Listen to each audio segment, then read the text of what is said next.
Apologize ahead of time for my voice.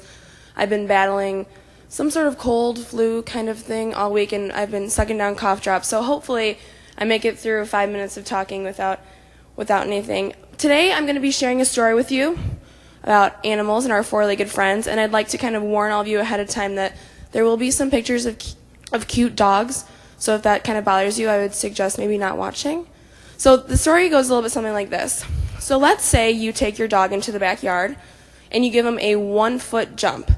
They're going to clear it, but maybe only by this much. So you set the bar higher. You give the dog a 2-foot jump. Well, they clear it, but only by this much again. So what am I trying to get at? What's the point of my story? The point is that we knew that the dog is capable of jumping 2 feet, but there was no incentive for him or her to jump more than 1 foot when it wasn't expected. There was no incentive. Nothing else was asked of the dog than that 1-foot jump. It cleared the bare minimum because that's what's asked. So does this sound familiar to any of you? Well, it kind of should, because it might sound like some of your members in your organizations. But maybe the problem isn't apathetic members. Maybe it's that we aren't expecting enough of our members. So the challenge is simple. Just expect more from your members. Things like transitions, when dealing with seniors, recruitment, scholarship, programming. I'm going to suggest a little bit of tips for all of these. So first I'm going to talk about transitions.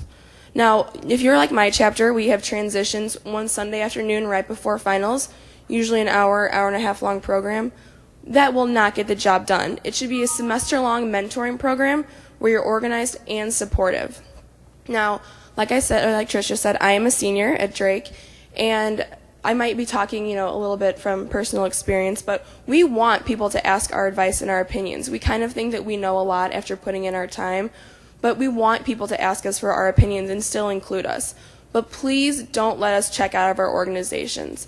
I might be in the minority when I say this, but if you did expect more from your members and you made things not mandatory but beneficial, they might still be active and they might still want to participate in things.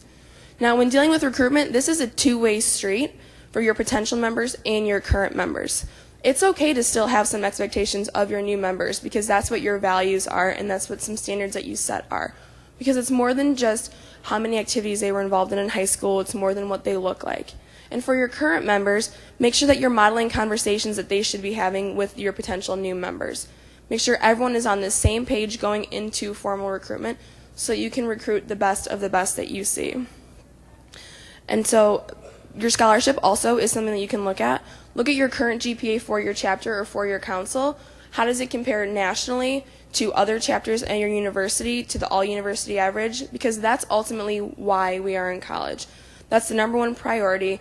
And so look at how you are expecting, what are you expecting of your members, your minimum GPA. Now, here's some cute animals doing fun animal things. Now, just because I might be speaking to people who are leaders in your chapters, and that's easy. And there are some people that aren't very active in your chapters, but it's okay for you to continually raise the bar for them. Show your support and show your encouragement of their activities, and they'll probably become a little bit more involved also.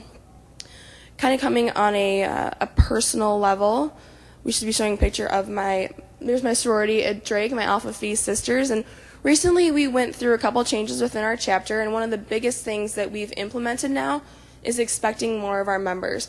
And just this past week at our formal chapter meeting, I noticed a lot higher morale within the members. And although they were at things, they still wanted to be there. But it's not going to be easy for anyone that's involved. You will have resistance. You will get people that will fight back, and people might even be reactive. But that's okay, because some people are okay with the status quo, but nobody is perfect. If you just want to change a little bit of your organization, go for it. Because the person that's in the status quo, it doesn't have to be you. You can be the one to lead the change, and you can be the one to kind of make the difference. And you might hear some common excuses, which I'll get to in a minute, but here's the simple steps for you guys of what to do next. Make sure you start small and keep your goals simple. Keep everything that you want to do very simple and your expectations small at first. You can talk it out with other members on your campus because maybe what you're thinking isn't really what everyone else is thinking. Make sure you also have a plan for people, and then just do it. Here's some common excuses that I've thought of. We've always done it this way. Why would we mess with a good thing? And people are also just downright lazy and won't want to come to things and won't want to do the extra work. But you want them to be great because that's why they joined a fraternity or sorority. if someone asks you, why would I want to do that, you can say, because I want you to be the best person that you can be. I'm expecting this of you. That's why. Sorry that I want you to be an awesome person in your organization. So thank you very much, everyone. I put my contact information up there, and that's also my dog at home. So I hope you learned a little thing about apathetic members and how you can become a better leader.